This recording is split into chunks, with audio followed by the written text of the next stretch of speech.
Fala, queridão, graça e paz. Hoje é o nosso dia 12 e a leitura do dia 12 está em Lucas capítulo 11, versículo 1 até o 28, Gênesis capítulo 19 e Salmo de número 12. Então vamos para a leitura de Lucas. Na leitura de Lucas, a gente vai ver, Jesus ele vai ensinar sobre oração, vai falar sobre como Jesus ele responde às súplicas, vai mostrar como Jesus ele lida com a oposição, porque alguns vão falar contra aquilo que Jesus está fazendo, e fala também da importância da obediência. Por exemplo, do versículo 1 até o 13, Jesus vai falar sobre ensinamentos de oração. Do versículo 1 até o versículo 4, por exemplo, ele vai ensinar a oração que nós conhecemos como a oração do Pai Nosso. Ele ensina nessa oração algumas coisas muito importantes, porque quando Jesus ele fala assim, santificado seja o teu nome, ele está falando de adoração. Quando ele fala, venha a nós o teu reino, ele está falando de submissão. Quando Jesus fala assim, o pão nosso de cada dia nos dá hoje, Jesus está falando de quê? De dependência. Quando ele fala assim, perdoa os nossos pecados, assim como nós perdoamos aquele que nos deve, aos nossos devedores. Jesus está ensinando sobre o quê? Sobre perdão. Quando Jesus fala assim, não nos deixe cair em tentação, Jesus está ensinando sobre proteção. E uma curiosidade sobre a oração do Pai Nosso aqui de Lucas é que essa oração ela é repetida de novo em Mateus. Né? No Mateus capítulo 6, nós temos essa oração, porém ela é um pouquinho mais longa e ela inclui, seja feita a tua vontade, assim na terra como no céu. Então aqui em Lucas ela é um pouquinho diferente. Do versículo 5 até o versículo 8, Jesus vai falar da parábola de um amigo insistente que pela persistência ele consegue o que ele precisava, e destacando que é a importância da gente orar com perseverança, né? Em insistir. Aí a partir do versículo 9 até o versículo 3 vai falar sobre a bondade de Deus. Jesus ensina que a gente deve pedir, buscar, bater, pois sendo Deus, né, Deus sendo nosso Pai, Ele dá boas dádivas aos filhos. E Ele compara isso ao cuidado humano, né? Porque Jesus fala assim, mesmo os homens sendo maus, eles sabem dar coisas boas aos seus filhos, quanto mais o Pai Celestial, né? Que dará o Espírito Santo a quem pedir. Então, Jesus ele fala sobre isso. Aí no versículo 14 até o versículo 23 vai falar sobre um demônio, né, que Jesus expulsa. Então vai falar de um milagre e logo após o milagre eles vão acusar Jesus. Porque no versículo 14 até o 16 Jesus ele expulsa um demônio. Só que algumas pessoas elas têm diferentes reações com isso. Algumas pessoas a gente lê aqui na passagem que eles ficam maravilhados.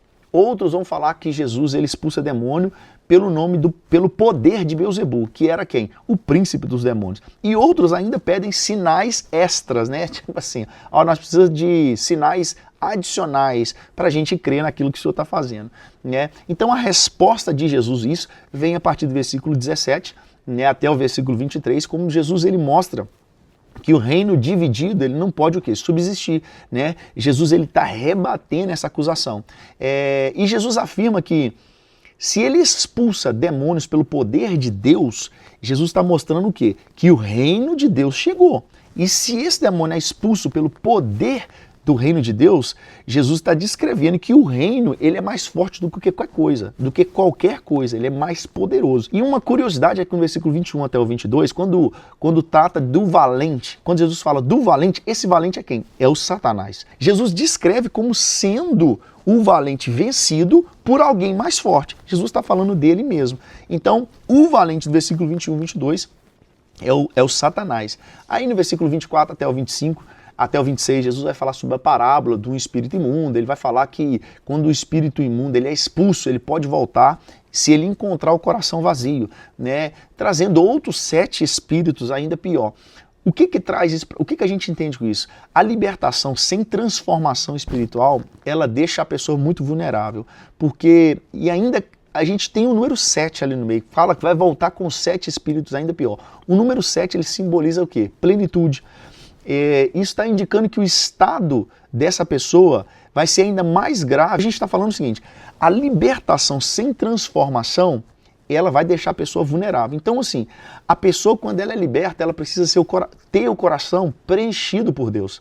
A libertação que ela não é acompanhada de uma entrega, de uma vida entregue total a Deus, ela vai ela vai ter possíveis recaídas. E aqui no versículo 27 até o 28 vai falar da verdadeira bem-aventurança, né? Porque uma mulher no meio da multidão, ela fala assim, ó, bem-aventurado o ventre que te gerou, que trouxe você ao mundo, e bem-aventurado os seios que te amamentaram, né?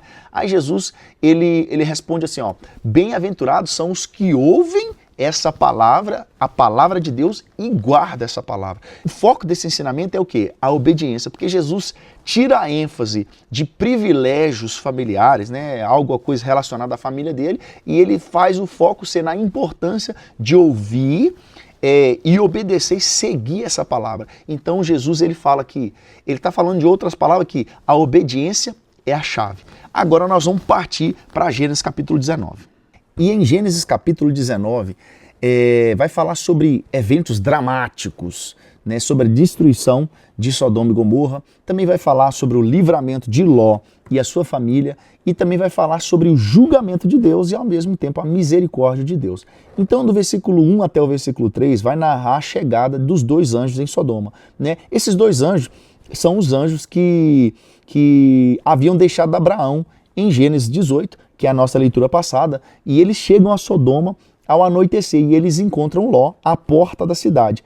Essa questão de Ló estar à porta da cidade até sugere que uma posição de liderança ou influência na comunidade. Isso mostra que Ló era alguém conhecido entre os moradores. Então Ló, quando vê esses dois anjos chegando, ele oferece hospitalidade a esses anjos, leva esses anjos para sua casa e prepara para eles o banquete. A gente vê que a atitude de Ló reflete aquilo que Abraão fez em Gênesis 18. Reflete que era uma prática, né, da cultura de hospitalidade e isso era muito valorizado ali na região do Oriente Médio. Aí a gente vê do versículo 4 em diante, né, vai falar sobre um cerco que foi feito ali ao redor da casa de Ló, pela população, pela cidade de Sodoma. Então o que acontece? Todos os homens, e é todos, querido, todos, versículo 4 vai falar assim, ó, e antes que se deitasse, cercaram a casa os varões daquela cidade, os varões de Sodoma, desde o moço até o velho, todo o povo de todos os bairros. Ou seja, você lembra que no capítulo anterior, quando Abraão começa a fazer aquele joguinho com Deus, né? Ah, se tiver lá 50, se tiver 40, se tiver 30, se tiver 10 justos, você vai poupar a cidade? E Deus fala assim, eu vou poupar. Aí Abraão chegou à conclusão seguinte, lá não tem justo. E a gente consegue ver isso aqui no versículo 4. Toda a cidade, todo mundo, do mais novo ao mais velho, todos eles cercaram a casa de Ló. E para que eles fizeram isso? Eles exigiram que Ló entregasse os visitantes, que eram os dois anjos que estavam dentro da casa de Ló. Para quê? Para abusar sexualmente deles. Então Ló, ele tenta proteger os anjos. Aí Ló, com atitude sem lógica, que mostra o quê? Mostra a desordem moral que existia na cidade de Sodoma. Ló oferece as duas filhas. Fala assim, não façam mal aos anjos que estão aqui não, a esses visitantes não. Eu ofereço as minhas duas filhas que são virgens, nunca conheceram o varão, eu ofereço para vocês e vocês podem fazer o que quiser. Quando Ló oferece isso, você entende qual que era o estado da desordem moral, do pecado naquela cidade. Só que aí eles não aceitam e eles partem para cima de Ló para abrir a porta. Os anjos então que estavam dentro da casa de Ló, eles intervêm e eles cegam aqueles homens que estavam à porta da casa de Ló. Então a gente vê, dando sequência a isso ali no versículo 12 em diante, os anjos vão fazer uma advertência para Ló. Fala assim, ó, Ló, você tem que sair fora aqui, reúne a sua família, reúne a sua mulher, suas filhas e os seus genros. Leva eles embora, porque nós vamos destruir a cidade. Porque isso aqui é a ordem do Senhor, nós vamos destruir. Só que a gente vai ver que os genros não acreditaram em Ló. Eles tiveram Ló como doido. Ló estava, isso fala no versículo 14, né? Fala assim, ó, foi tido como zombador aos olhos dos genros. Ou seja, os genros acharam que Ló estava zombando e não deram ouvido ao que Ló estava fazendo. Aí a Bíblia vai continuar a narrativa aqui que Ló meio que hesita, né, para sair fora da cidade, e os anjos pressionam Ló e pega ele pela mão para arrancar ele, para tirar ele da cidade. Porque os anjos, eles falam o seguinte, assim, ó, você tem que sair daqui, porque eu não posso destruir essa cidade enquanto você estiver aqui. Então, Ló, ele é enviado, né, para uma cidade de Zoar, porque é o seguinte, os anjos falaram com ele, você tem que vazar para aquele monte ali. Mostraram um monte para Ló. Aí Ló falou assim, não vai dar tempo de eu chegar naquele monte e eu vou ser destruído. Deixa eu ir para aquela cidadezinha ali, ó, a cidade de Zoar. Zoar é uma curiosidade, ela significa pequeno ou insignificante, né? Então, os anjos liberam Ló para correr para essa cidade e fala assim, racha fora porque a gente não pode destruir a cidade enquanto você estiver aqui. Então Ló, ele vai embora para essa cidade, né? E os anjos falam, ó, não olhe para trás, só tchau, vai embora, porque a gente precisa destruir a cidade, vamos cumprir a ordem de Deus. Então, quando Ló ele tá chegando, no versículo 23 até o versículo 29, vai narrar a destruição de Sodoma e Gomorra. Vai falar que quando Ló chega na cidade de Zoar, Deus faz chover o quê? Fogo e enxofre sobre Sodoma e Gomorra. E foi destruído, essas cidades foram destruídas completamente. A mulher de Ló, a gente sabe a história que ela olha para trás e ela se torna em uma estátua de sal. Cara, E a gente vê que os anjos já tinham dado essa instrução. Só que a questão de olhar para trás não é simplesmente olhar para trás de curiosidade para ver o que estava acontecendo. Esse olhar para trás reflete o apego, né, ao passado, o apego às coisas materiais que ficaram para trás, a uma história que ficou para trás e a desobediência a Deus. Então, o que a gente entende com isso é o seguinte, o apego ao pecado, à nossa vida do passado, aquilo que nós deveríamos deixar para trás. Quando nós nos apegamos a isso, né, nós não experimentamos a plena salvação. E a mulher de Ló viveu isso na pele. Aí, quando então Deus destrói ali a cidade de Sodoma e Gomorra, a gente vê um episódio a partir do versículo 30, onde as filhas de Ló, Ló vai com as suas filhas para uma caverna, né, na cidade de Zoar. As filhas de Ló, a Bíblia deixa claro que elas temiam por não ter descendência, então elas fazem com que Ló fique bêbado e elas têm relação sexual com ele, o incesto, né? E elas ficam grávidas do seu pai. E isso a gente vê no versículo 36, quando fala assim, e conceberam as duas filhas de Ló do seu pai. Conceberam, elas ficaram grávidas e elas tiveram filhos do seu pai, a mais nova e a mais velha. E quem são os filhos resultado dessa relação de incesto? São os moabitas e o povo amonita. Aqui dá início ao povo moabita e um povo amonita, que futuramente foram povos inimigos de Israel. E eles vieram de onde? De uma relação de incesto entre Ló e suas filhas. E às vezes a gente se pergunta, por que as filhas de Ló fizeram isso? A Bíblia fala que elas temeram por não haver homem na terra para dar descendência à geração dela, à família dela. Então, o que a gente pode talvez entender o que passou na cabeça dela? Elas estarem limitadas à região de Sodoma e Gomorra, e quando elas olharam, viram que tudo estava destruído, talvez na mente delas não sobrou nada. E também talvez uma história recente, ouvindo dos antepassados sobre o dilúvio, Deus destruiu a terra, não sobrou ninguém. Talvez elas olharam para o lado e falaram assim, não sobrou homem nenhum.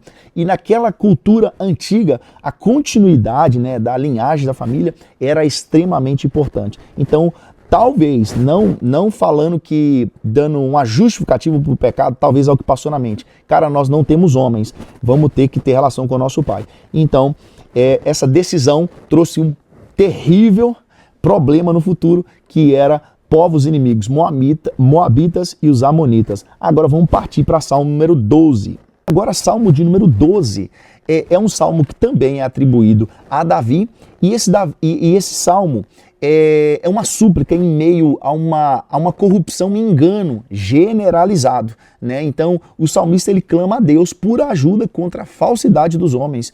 E a gente vai ver isso, por exemplo, no verso 1 e no verso 2, Davi ele lamenta a ausência de homens fiéis, e ele lamenta também a propagação de falsidades, né? Porque ele descreve como que as pessoas falam com lábios enganosos, né, e com coração duplo, né, com falsidade mesmo, mostrando a corrupção moral e que estava ao redor de Davi. Então, para você ter uma ideia, a palavra, quando fala de fiéis, né, quando Davi fala assim, a ausência de homens fiéis, tá dando a ideia de confiança e estabilidade.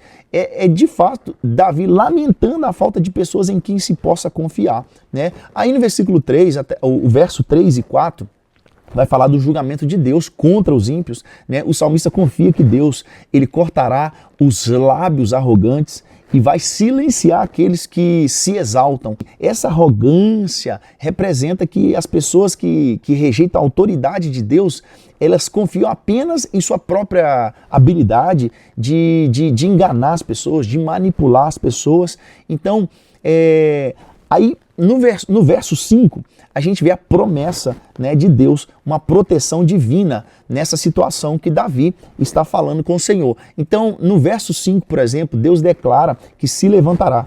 Ele vai se levantar para quê? Para defender os oprimidos. E essa promessa de intervenção, ela é um conforto para aqueles que confiam no Senhor. E no verso 6 até o verso 8, nós vemos a pureza na palavra de Deus, porque o salmista vai dizer que as palavras do Senhor, elas são comparadas ao quê? A prata refinada no fogo. Então, ele fala, as palavras do Senhor são palavras puras, prata refinada em forno de barro, purificada 7 vezes. Então, assim, em contraste com a falsidade dos homens, a palavra de Deus, ela é absolutamente confiável e verdadeira. A gente vê esse contraste entre o que Davi inicia falando e o que ele termina falando. Então, esse é o Salmo 12. Nos vemos amanhã.